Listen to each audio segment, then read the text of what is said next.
నన్ను కలవడానికి కానీ దీనికి కానీ దయచేసి రావద్దండి. Because I'm very much upset with the way results center అంతా చేసిన తర్వాత. సరే ఎవడు పని చేయనోడికి అయితే ఏదో వచ్చిన 2 నెలలు మనకు వేలే ఓటు అనుకుంటే ఒక రకం, కానీ బ్లడ్ అండ్ స్వెట్ అంతా పెట్టిన తర్వాత కూడా ఎన్నో ఇది చేసిన తర్వాత కూడా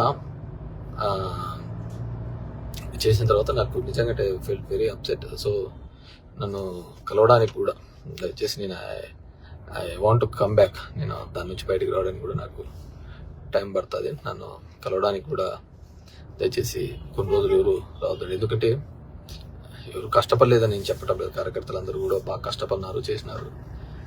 బట్ నేను అనుకున్నంత రిజల్ట్స్ రానప్పుడు డెఫినెట్గా నన్ను చాలా సెట్ బ్యాక్ చేసింది, వెనకడుగు వేయాల్సి వచ్చింది. కాబట్టి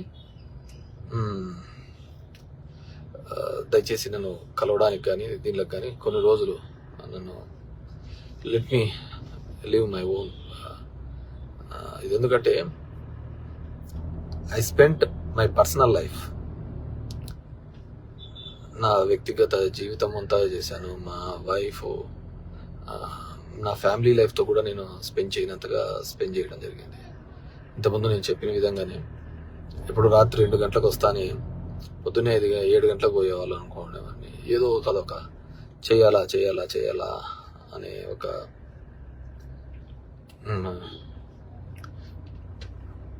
అనే ఒక భావన ఉండేది అనమాట.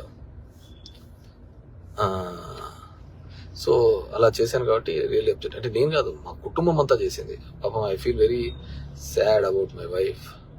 ఆమె ఎప్పుడూ అయితే తిరిగి పెడతా ఉండేది. మా తమ్ముడు అలాగే డోర్ టు డోర్ వెళ్ళేవాడు. అసలు ఎక్కడైనా ఎవరికైనా ఇబ్బంది ఉందంటే ఎంతో ఫీల్ అయిపోయి డబ్బులు ఇచ్చేది. అసలు ఇల్లు లేదనే వాళ్ళు కానీ, ఒక కష్టం వచ్చిందన్న, ఒక సాయం వచ్చిందన్న అన్నా కానీ వెనకడుగు వేయకుండా సాయం చేసుకుంటూ పోయేవాళ్ళం. సో ఆ విధంగా జరుగుతున్నప్పుడు ఇదన్నమాట. సో డెఫినెట్గా అందరికీ తెలిసిన విధంగానే సమ్ మ్యానిపులేషన్ అనేది మొదటి నుంచి ఉండేదే. అది జరిగిందని బలంగా నమ్ముతున్నాం, కానీ సైంటిఫిక్గా ప్రూవ్ చేయడానికి ఏదీ లేదనమాట. ఎందుకు చెప్తున్నానంటే, నువ్వు ఇప్పుడు డబ్బులు కట్టి ఈవీఎంస్ చెక్ చేసుకున్నా దానికి వచ్చేది వాళ్ళ ఏజెన్సీనే వస్తాడు, వాడు ఏం లేదనే చెప్తాడు. మనం కూడా ఏం చెప్పలేం కదా. సో అదొక అంశాన్ని. రెండోది, ఊర్లలో కూడా చిన్న గొడవలు. మా వాళ్ళందరూ అంటారు, అన్న మనం ఏమి అప్పుడు వచ్చినప్పుడు చేయలేదున్నా, ఈ న్యాయాలు చూస్తే ఇప్పుడు చూడున్నా ఇట్లా చేస్తున్నారు, ఇది అంటుంటారు. సరే, మన ఆలోచన విధానము వాళ్ళకు ఉండాల, వాళ్ళ ఆలోచన విధానము ఆ విధంగా లేకపోవడం వాళ్ళ దురదృష్టం. నేను ఈరోజు నేను విన్నా, ఎవడో ఒక +2 పిల్లోడు ఎప్పుడో క్రికెట్ ఆడుతున్నప్పుడు ఏదో 6లు కొట్టాడంటే, వాడు వాళ్ళ ఇంటి మీదకి పోయి ఈరోజు రారా ఇప్పుడు వచ్చి 6లు కొడుతురా అంటారా అన్నారంట. వాడు వైసీపీ లీడర్ పిల్లోడు ఎప్పుడు క్రికెట్ ఆడుతున్నప్పుడు కొట్టాడంట. వాళ్ళ ఇంటి దగ్గరికి పోయి మళ్ళీ ఇప్పుడు రారా ఇప్పుడు వచ్చి 6 కొడతాను భయం దళన చేసే పద్ధతి. అంటే సచ్ చీప్ ట్రిక్స్. అంటే ప్రతిదీ ఎక్కడికి పోతా అంటే అది మీరు చేసేది అన్నీ కూడా ఇది పోతుంటారు కదా. సో ఈ 5 yearsగా ఎక్కడే కానీ ఒక క్రైమ్ కానీ ఒక ఇది కానీ జరగకుండా మనం అందరికీ తోడుగా ఉండాలా, హెల్ప్గా ఉండాలనే ఒక ఆలోచనతో చేయడం జరిగింది. సరే, ఉంటారు కొంతమంది ఆ విధమైన క్యారెక్టర్స్తో ఉండే వాళ్ళు ఉంటారు. So be bold and be strong. మన సమస్యను మనమే పరిష్కరించుకోవాలి. మన కోసం ఓ దేవుడు వస్తాడో లేకుంటే ఇంకోటి వస్తాడో అనేది ఎక్కడ ఉండదన్నమాట. సో మన సమస్యను మనమే పరిష్కరించుకోవాలనుకున్నప్పుడు మీరందరూ కూడా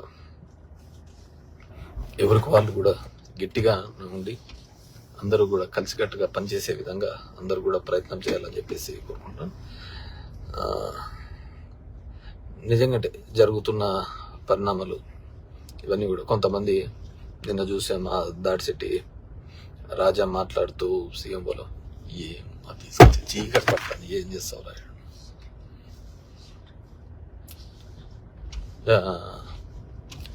మాట్లాడుతూ చెప్పాడు. డెఫినెట్గా దెర్ ఈస్ ఎ గ్యాప్. ఖచ్చితంగా ముఖ్యమంత్రి కార్యాలయానికి దీనికైతే ఒక గ్యాప్ వచ్చింది. ప్రతిదీ ముఖ్యమంత్రి గారికి చెప్పడం, ఆయనకి చెప్పడము, దాని రిజాల్వ్ కాకపోవడము, ఎమ్మెల్యేలు మంత్రులు కూడా చాలా సందర్భాల్లో వెయిట్ చేస్తున్న సందర్భం కూడా నేను చూశాను. బయట వెయిట్ చేస్తున్న సందర్భం లోపల ఎవడో కూర్చొని మాట్లాడుతూ అంటాడు, చెప్పుకోలేడు, గొడవలేడు, గట్టిగా ఇది చేసుకుంటా ఏమంటే ముఖ్యమంత్రి గారు ఆయనకి చెప్పినాడు, ఆయన చేయండి పని అని చెప్తుంటాడు. నవ్ దే ఆర్ ఆల్ ఇది అనమాట. కానీ నష్టపోయినది మాత్రం ఎవరున్నారంటే నాయకత్వం. ఖచ్చితంగా ఐ స్ట్రాంగ్లీ బిలీవ్ వాళ్ళైతే ఒక గ్యాప్ని అయితే సీఎం ఆఫీస్ అయితే ఖచ్చితంగా ఒక గ్యాప్ని అయితే క్రియేట్ చేసినారు. అది ప్రజాప్రతినిధులకును సీఎం గారికి ఒక గ్యాప్ని అయితే క్రియేట్ చేయగలిగినారు. డైరెక్ట్గా వీళ్ళు కూడా సమస్యను చెప్పుకోలేని పరిస్థితులలో వీళ్ళు కూడా ఉన్నారు. ఆ సమస్య రిజాల్వ్ అవుతుంది. ఇప్పుడు నేనున్నాను మా ధర్మవరంలో ల్యాండ్ ఎక్విజిషన్ కోసం, ఫ్లైఓవర్ ల్యాండ్ ఎక్విజిషన్ కోసం ఒక 100 సార్లు తిరిగి ఉంటాను. జస్ట్ ఆ డబ్బులు అయిపోతుంది అని చెప్పేసి. ఒక బీటీ రోడ్డు కోసము, గుంతలు పడిన రోడ్డు కోసం అయితే ఒక 40 సార్లు ఫైనాన్స్ సెక్రటరీ దగ్గరికి, రావత్తు వాళ్ళ దగ్గరికి అయితే ఇట్ రియల్లీ లైక్ ఫైల్ నెంబర్లు వాళ్ళకి పెట్టడము, వాళ్ళు పర్సూ చేయడం. నా ఇంటికి వచ్చేదే జనాలకు సంబంధించినది ఫ్లైఓవర్స్ గవర్నమెంట్ ఆఫ్ ఇండియా నుంచి శాంక్షన్ ఇచ్చినాక ల్యాండ్ ఎక్విజిషన్కి వెళ్ళినా కానీ ఎంటబడి పెడతా అంటే ఏదో వాళ్ళకు ఇది పడుతున్నట్టు పోతా ఉండేది. హోప్ సో ఇప్పుడు డెఫినెట్గా అయితే వాళ్ళు ఒక ముఖ్యమంత్రికిను ఎమ్మెల్యేలకు ఒక గ్యాప్ని అయితే క్రియేట్ చేస్తుంది. దానివల్ల ఓడిపోయినాము గెలిచినామని చెప్పడం లేదు, కానీ రిలేషన్ అయితే చెడగొట్టగలిగినారు వాళ్ళైతే సీఎంలు. వాళ్ళకి ఏముంటుంది చెప్పు పొలిటికల్గా దీనికి సంబంధించి. సో నేను నిన్న రాజా చెప్పిన దాన్ని ఖచ్చితంగా ఏకీభవిస్తా. సో నేను అంత కఠినంగాను ఇది చెప్పలేను, కానీ చాలా సందర్భాల్లోనూ కూడా నేను మాట్లాడినాను. నేను అందుకే దాని దగ్గర పోవడం కూడా తగ్గించినాను. నేను చెప్తున్నాను, ఒక ఫ్లైఓవర్ది గవర్నమెంట్ ఆఫ్ ఇండియా నుంచి శాంక్షన్ చేయగా 1 year, it took 1 year for them to give land acquisition amount. అంతా కలిసిన 15 కోట్లు 20 కోట్లు ఉండదు. దాన్ని ఇవ్వడానికి కూడా అంత టైం తీసుకొని చేసే కార్యక్రమం చేయడం జరిగింది.